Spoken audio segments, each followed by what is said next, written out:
Warning, there is a good chance Bitcoin Mike has no idea what he's talking about. Do your own research. Enjoy the show. Thank you. Hey folks, happy Saturday. All right, let's see what's going on in the markets today. We got Bitcoin pumping a little bit. Altcoins up a tad. Cardano back up to 35 cents. XRP at 46. We're showing some bullishness.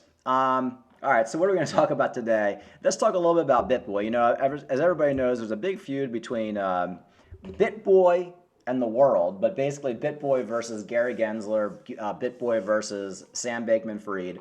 I'm not even sure I understand this little feud that Bitboy has with Sam Bankman-Fried or Gary Gensler, to be honest. Well, I understand the Gary Gensler one. But Sam Bankman-Fried, I mean, I guess he doesn't like some crypto bill that Sam Bankman-Fried is proposing. But I don't know, like he goes on some rant against against Sam Bankman-Fried when Sam Bankman-Fried has done so much more for the crypto community than Bitboy. I mean, Sam Bankman-Fried never scammed anybody. He runs a legitimate exchange, multi-billionaire. Yeah, he's pumped a lot of projects. Some do well, some don't. But I don't know. I feel like it's just an ego thing with Bitboy, and anybody who has more money with him more money than him, he doesn't like. So here's a little bit of this crap, and then we'll get into it. Sam Bankman-Fried. And the reason why I want to talk to him about the story with Sam Bankman-Fried is because he was the first guy to break it. I want to show you this little piece over here. Look at the date here, 29th of September. So that's before this whole thing started to flare up. Bankman-Fried, first and foremost, F you. Number two, I would like to say this is the most evil person in crypto. If you guys understood what he's doing on the back end right now politically to try to screw everyone in crypto, you would not believe it. There's a reason that this guy is walking around pretending to be the sheep. There's a reason why this guy is trying to bring in as many crypto companies into his company as he can. And I will tell you, some of the most evil people in politics, they're working right alongside with him. He's trying to make a way so that no one else can compete. Ethereum blockchain? You think Gary Gensler-Fried, first and foremost, F you. All right, so there's that. I don't really get it. It really doesn't make sense to me other than Sam Bankman-Fried, he supports regulation in crypto. Yeah, he's trying to buy up a lot of companies because he wants to be like, you know, like the Bill Gates or the Warren Buffett in the crypto space and pretty much own everything. But clearly Sam Bankman-Fried isn't anti-crypto, but he realizes regulation is important in crypto because 99% of all cryptos are scams. 99% of all YouTubers are scammers. I mean, one of the reasons, if you look at Bitboy's video, he's anti-Gary Gensler and he's anti-Sam Bankman-Fried. Gary Gensler, he's the SEC chair. He sees that 99% of everything crypto-related is a scam.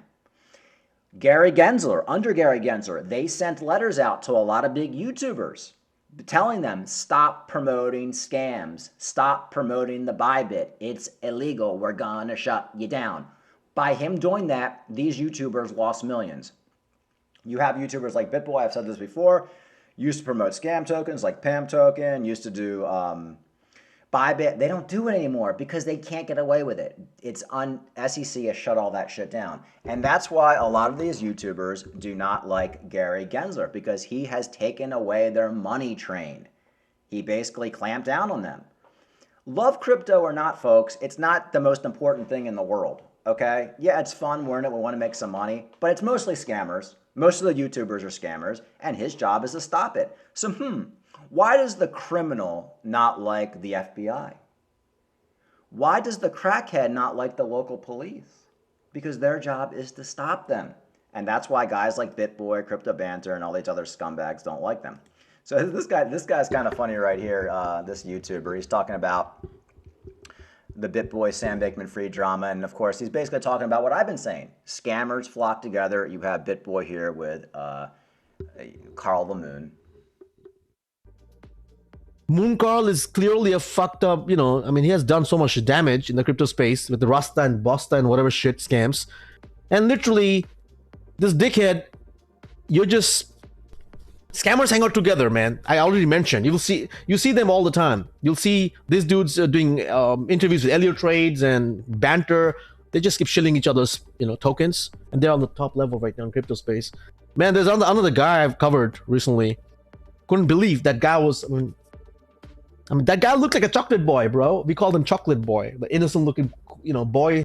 Anyway, this guy's kind of funny, just talking about how all the scammers flock together, and you'll see Bitboy here with Carl the Moon, and it's just all the sleazeballs flock together. But yeah, that's my take on why Bitboy and a lot of these YouTubers don't like the SEC. They don't like Sam Bankman-Fried. Sam Bankman-Fried, he runs a legitimate crypto exchange, FTX. You put your money in there, everything's fine. You got two-factor. He falls under U.S. regulations. What's Bitboy done? He shilled scams for the last 2 years. How can you compare Bitboy versus Sam Bankman-Fried? Okay, Bitboy hasn't shilled a scam in 6 months. Great. It's like saying the bank robber hasn't robbed a bank in 6 months. All right, but you got a pass here. And Sam Bankman-Fried is far, far more sophisticated and higher up on the food chain than a guy like Bitboy. So I hate when these sleazeballs, they're just terrified of the SEC, Sam Bankman-Fried, because they want to make crypto legitimate. They want to make it mainstream. Until it becomes mainstream and gets regulated, Bitcoin's never going to hit $150,000. It's just going to be in this range where it is right now. We got to bring new people in, folks, and that's the only way to do it. But Gary Gensler, yeah, he's kind of a dick. He's not great for crypto right now, but he sees it as just a wasteland of scammers, and he wants to shut them down. So that's it on that one. There was actually something else that they were talking about today on Banter. Let me see if I can find it. All right, here it is. They're basically just talking about how the Fed may have gone too far, and eventually they're going to have to basically take a little step back, and that will probably cause a major run in the markets. Because the Fed is basically causing the entire world to go into a recession. Down, not to pause, but to 50 or to 25 basis point increments. So they're talking about slowing the pace of rate increases, which is a big change in narrative. We are at or near a neutral rate, meaning they're no longer behind the curve. We are now at a point in the policy where we must be thoughtful. We need to do everything in our power not to over tighten. So it looks like what the Fed is realizing that they may be tightening and they may be causing much bigger problems in the world. And I saw that Gareth Soloway also mentioned something like this. He said, word hitting that the Federal Reserve will do another 75 basis point rate hike in November and then pivot. The dollar starts to fall off highs. Fed may have just got the message of how close the world is to financial collapse. Very interesting. And Gareth Soloway is a guy I really respect. And people are starting to see it like, wow, okay, this isn't going to last forever. This whole Fed raising interest rates, they're going to have to pivot eventually. I personally think it's going to happen in the next 3 to 6 months. And when they do, you'll see Bitcoin back up to $40,000, $50,000. Cardano back up to $1.50, in my personal opinion. So like I said, folks, this shit won't last forever, okay? All right, here's another one. Bitcoin will shoot over 100K in 2023 before the largest bear market. New all-time high or closer than you may think, says Credible Crypto. But so is a brutal bear market, unlike any other. Well, so here's a guy saying you basically just have to make it through this another year of hell, and then he thinks by the end of 2023 we'll be back up to $100,000. I don't think we're going to be at $100,000 by the end of 2023, unless the bear market or unless the halving happens to take place at the end. I think we're more looking at the end of 2024 for $100,000. But hey, nobody knows. Tone Vase, who I respect, thinks we're going to go bullish very, very soon in the next few months. Who's a Credible Crypto? I don't even know who that guy is. But anyway, just an interesting article that I found for you guys. And is that it? I thought I saw Cardano. Okay, Cardano. I got to do my little Cardano news for the weekend. Cardano ADA is undervalued, potential to 2x in the next 3 months. I think that's 100% going to happen. I would be shocked if Cardano's not back over $1 early in 2023. Like I'm talking January, February area.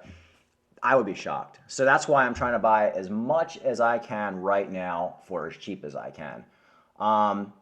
Maybe not. Maybe we'll be back up to just 50 cents by then, or maybe who knows what's going to happen. But I think Cardano at these price levels is not going to last. I think we'll probably go back up to $1 and hang out there for a while. And then we'll probably get some dumps back down to 75, 50 cents, and then eventually to the moon. coming towards the end of 2023. So, folks, get your cheap Cardano now. Is the bottom 25 cents, 20 cents, 10 cents, 30 cents? I don't know. I've been calling for 25-cent Cardano for a year, so I'm going to stick with 25 cents for now. But there's no guarantee. All right, folks, that's pretty much it. Crypto's looking pretty good today. Bitcoin still hanging out at 19,000. Been here for, what, eight months? Nothing too crazy. The Bitboy news is always interesting. And that's it. Have a good weekend. Like and subscribe. Thanks for the subscribers.